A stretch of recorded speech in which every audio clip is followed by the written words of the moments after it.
করেছি মৃতদেহ উদ্ধার হলো খাল থেকে, উচ্ছে ঘরে থানার থেকে সামান্য কিছু দূরে। আবার আজকে তার উল্টো দিকে যেখানে হীরা কুরেশি তৃণমূল সমর্থক খুন হয়েছে তার উল্টো দিকেই আরেকজন। দেখুন, হীরা কুরেশি হোক বা সাবির হোক, ওই মরচে তৃণমূল, মারচে তৃণমূল, মরচে মুসলমান, মারচে মুসলমান, আর মজা দেখছে মমতা ব্যানার্জি আর পার্থ। ব্যারাকপুর গুন্ডা মুক্ত করছে, তার জন্য এই গুন্ডাদের সাফাই করার অভিযান শুরু হয়েছে। এখানে সব থেকে বড় কালপিট, যেটা আমি আগেও বলেছিলাম, শওকত, যে হলো ভাটপাড়া থানার আইসির বিজনেস পার্টনার। আপনি দেখবেন জন্মদিনে কেক কাটছে, আপনাকে আমি একটা ছবি দিচ্ছি, মিউনিসিপ্যালিটি কন্ট্রাক্টর প্লাস ওই যেরকম ববি হাকিম কলকাতাতে ইলিগাল কনস্ট্রাকশন করায়, মুসলিম এলাকাতে ম্যাক্সিমাম ইলিগাল কনস্ট্রাকশন শওকতের মাধ্যমে হয়। ও সবাইকে, তৃণমূলের নেতাদেরকে, এই যে ভাইস চেয়ারম্যান, চেয়ারম্যান, এদের সবার বাধা আছে, পার্থভৌমিক সবার বাধা আছে। তো এবার হীরা কুরেশি যেদিন মার্ডার হয় সেদিন বাড়ির লোক 4 জনের নাম এফআইআর করতে গেছিল। পুলিশ জোর করে মাত্র 2 জনের নাম লিখলো, রাশিদ খান, এলাইস পিন্টু আর ঝন্টু মিস্ত্রি, এই 2 জনের নাম দিল। তারপরে আবার উকিল ফুকিল যাওয়াতে 2 জনের নাম আসলো, তাবারক আর সাহেব। তাবারক আর এই 2 জন আগে ওই পিন্টু আর ঝন্টু মিস্ত্রি, এই 2 জন সারেন্ডার করলো। 3 জনই সারেন্ডার করানো, তৃণমূলই সারেন্ডার করিয়ে দিল। আর একটা হলো কি, শওকত কিছু টাকা পয়সা এদের ফ্যামিলি লোককে দিয়ে দেবে।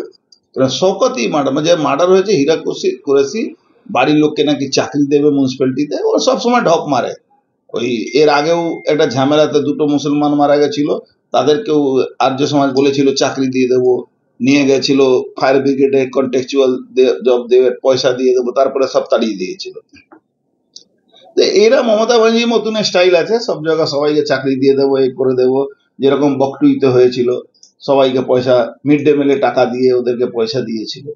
তো এখন যারা এই সাহেবরা কি করলো, মানে যেহেতু সাহেব আর তাবারককে দিয়ে মারিয়েছিল, এবার যারা হীরা গ্রুপের লোক আছে তারা এই সাহেব কে, এই শওকতই কিন্তু সাহেবকে আবার মারিয়ে দিল, যাতে এই ফুল প্রুফ মানে কোনো সাক্ষী সাবুত না থাকে।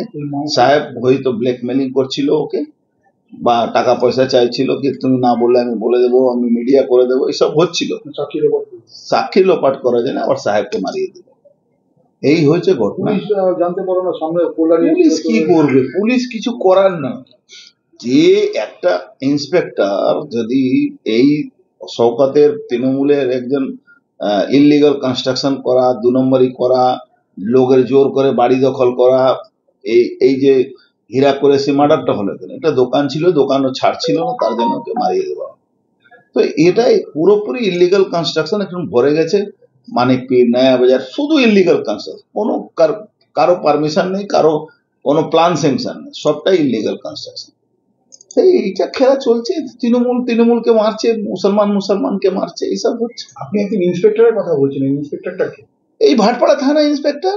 ভাটপাড়া থানা ইন্সপেক্টর, ওর নাম জানি না আমি, ওর নাম জানি না, নাম জানার দরকার নেই। ও দেখবেন ওর ছবি আছে, আমি আপনাকে দেখাচ্ছি। তৃণমূলের নেতা এই দেখুন এখানে বসে আছে।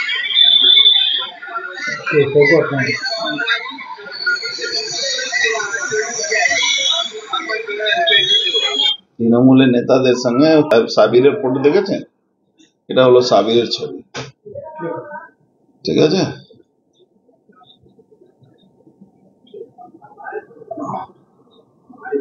এটা হলো সাবিরের ছবি। এখানে পরে করছি। এই হলো শওকত, থানার ওসি কেক কাটছে জন্মদিনে। থানার সামনে দেখবেন সবসময় বসে থাকে। পুরো মুসলিম এলাকা ইলিগাল কনস্ট্রাকশনের মালিক। হ্যাঁ, নয়া বাজার, মানিকপীর, এই পুরোটাই করছে এই ছেলেটা। পাশে পাশে এমএলএ ভাই আছে।